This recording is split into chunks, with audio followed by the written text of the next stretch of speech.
Desarrollar una figura es extenderla sobre un plano. Por ejemplo, si tenemos una pirámide, desarrollarla es convertirla en una figura de papel, para que se entienda. Para extenderla en un plano tenemos la base ya sobre el papel del dibujo y luego lo que hacemos es girar sus caras. Entonces esto en realidad lo que es un abatimiento. Entonces necesitamos saber la altura a la que está este vértice de la pirámide. Hacemos desde su proyección ortogonal sobre el plano del papel una perpendicular a la traza de la cara que vamos a abatir, una perpendicular, y para entenderlo, si unimos este punto con este, hacemos un giro en el espacio, de manera que obtengo el punto V abatido aquí. Bueno, una vez que tengo ya la cara abatida, las demás ya son inmediatas, porque lo que hago, como esta arista, que voy a marcar así un poco con mayor grosor, esta arista es en realidad esta, aquí ya no tengo que repetir todo el procedimiento, sea perpendicular, giro, intersección, etc. Lo único que tengo que hacer es centro aquí y hacer un arco. Y donde corte a la perpendicular por V' a la arista, ahí tengo ya la otra cara abatida.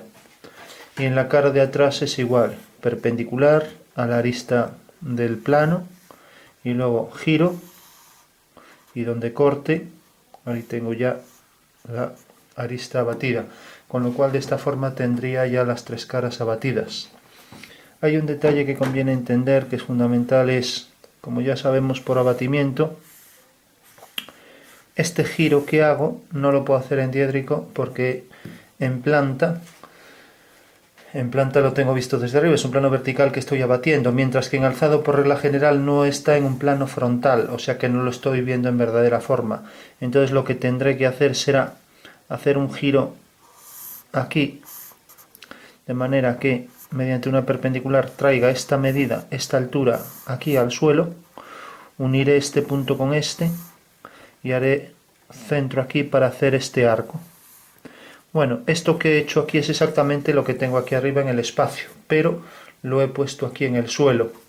Entonces haciendo centro aquí puedo hacer el arco y donde me corte a la perpendicular a la arista de la base, ahí tengo la figura. Bueno, para que se vea un poco mejor tenemos la figura con las tres aristas de las caras y luego las tres de la base, es un tetraedro. Y luego sus caras abatidas. Entonces vamos a hacer este ejercicio en sistema diédrico. Bueno, simplemente dibujamos la línea de piedra, dibujamos la figura. La figura pues hemos escogido una muy sencilla, bajamos los vértices de la base y por ejemplo los colocamos, estos no tienen por qué estar paralelos, para que no parezca un caso particular lo voy a poner oblicuo, y bajo el vértice también de forma aleatoria. Entonces tengo ya la figura en planta y alzado, para que se entienda. Bueno, entonces como decíamos, primer paso, y vamos a imaginar que esta cara es esta,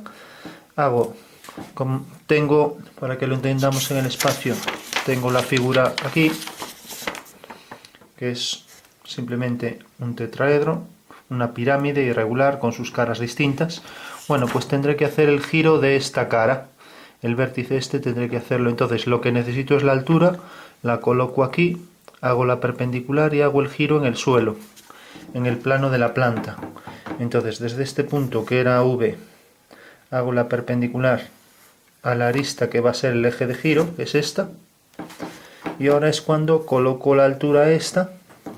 Voy a marcarla aquí en otro color para que se distinga bien. Esta altura la coloco aquí, siempre paralela al eje de giro, que es la arista de la base. Cojo la altura, la coloco aquí y ahora uno este punto con este y hago este giro, o sea que paso esta medida aquí, hago este giro. O sea, centro aquí y este arco. Empiezo, hago el arco con el compás hasta que me corte la perpendicular en este punto. Automáticamente tengo ya este punto y este, que lo uno con el punto obtenido, y así tengo ya la cara abatida. Bueno, como sabemos, en el abatimiento puedo recortar este triángulo y ver que efectivamente es cierto. O sea, si abato el triángulo veo que me coincide aquí con la altura, ¿no? O sea que el procedimiento es válido. Podría recortar también este triángulo, girarlo, colocarlo aquí y ver que efectivamente se corresponde con el giro este y la perpendicular. Con lo cual tendría ahí todo el procedimiento si quiero reproducirlo en 3D. Bueno, una vez que ya tengo abatida esta cara, como decía, las demás son inmediatas. Vamos a utilizar otro color para que esté más claro. Cojo, hago una perpendicular a la arista y sé que tengo que pasar esta medida pues para aquí. Hago centro aquí, con esta medida hago un arco. Entonces hago el arco con el compás y se trata de pasar esta medida aquí. Entonces hago el arco, no me cabe en el papel, vendría por aquí, haría esto así. Con lo cual tengo, esta es una perpendicular, como también lo es esta. Uno este punto con este y este con este y tengo ya esta cara abatida ahí. Y por último, la otra cara que me falta, pues lo mismo. Cojo otro color, perpendicular.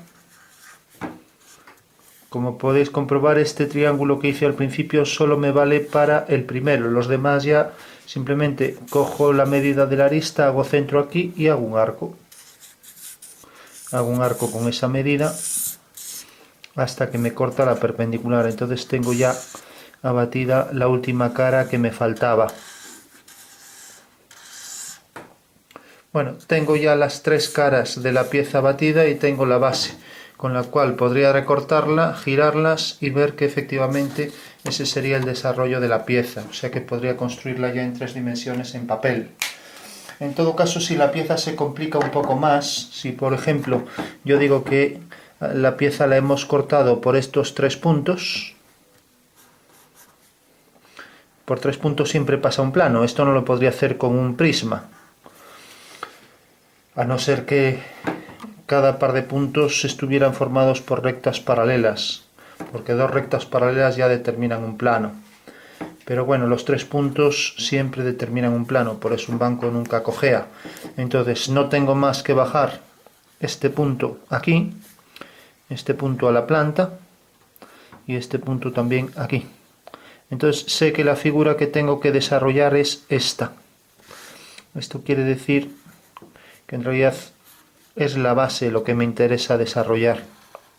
O sea, esta pequeña pirámide más pequeña ya no me interesa para obtener realmente el desarrollo de la figura, la extensión sobre el plano. Bueno, pues esto no tendría que hacer otra vez giros para cada uno de estos puntos. Como sé que al girar un punto cae en la perpendicular, pues lo único que tengo que hacer es perpendiculares por este punto, por este, y tengo que, en realidad, la cara esta será esto. Lo mismo, si aquí hago perpendicular, siempre perpendicular al eje de giro y perpendicular, pues tengo esta cara abatida será esta. Y lo mismo aquí, perpendicular y perpendicular, la cara abatida llegará hasta aquí, será esta. Esta será esta. Bueno, ahora ya tengo, y esta llegará hasta aquí. Tengo entonces ya los 3 trozos y luego este triángulo está en verdadera magnitud. Lo que pasa es que no lo puedo poner aquí porque aquí ya tengo el papel este. Entonces simplemente a partir de aquí tendría que coger esto. Conste que si esto está oblicuo y lo prolongo, se corta en el mismo punto sobre esta línea, pues ya que es un giro de esto, ¿no? O sea que al prolongar esto y esto, pues se cortan sobre la misma línea del eje de giro. Bueno, por último, lo que decía este triángulo, esto vemos que es inclinado, esto también, entonces lo único, sé que está en no está en verdadera magnitud porque vemos que aquí está inclinado, estaría en verdadera magnitud si fuera un plano horizontal. Entonces, bueno, lo que necesito son las dimensiones reales de cada uno de estos segmentos. Pero bueno, como sabemos que aquí tenemos una dimensión real que aquí tenemos otra porque lo acabamos de abatir y que aquí tenemos otra, pues veo a cuál se corresponde con cada una, pues esta con esta. Entonces cojo esta medida y con el compás hago el arco de esa medida. Y ahora cojo esta medida y con el compás hago también el arco. Entonces en la intersección de los dos arcos, pues tengo ya el nuevo triángulo, que es en realidad este triángulo en verdadera forma, tal y como es. ¿Por qué? Porque en realidad estos segmentos que tengo aquí, que voy a marcar en amarillo, este segmento que tengo aquí, este de aquí y este de aquí, como los he abatido, sé que están en su dimensión real. Entonces el triángulo este que me falta por incorporar a la pieza desarrollada que voy a colocar aquí, pues estará formado por las tres aristas, por esta que es esta, por esta que es esta y por esta que es esta, las tres aristas en verdadera forma. De esa manera tendría ahí ya la figura que estaría formada por esta cara, la cara de la base, que es el triángulo, esta cara, y luego este triángulo que quedaría aquí en verdadera forma, una vez que haya tomado estas medidas y haya hecho ese triángulo con esas medidas, con lo cual el ejercicio estaría completo.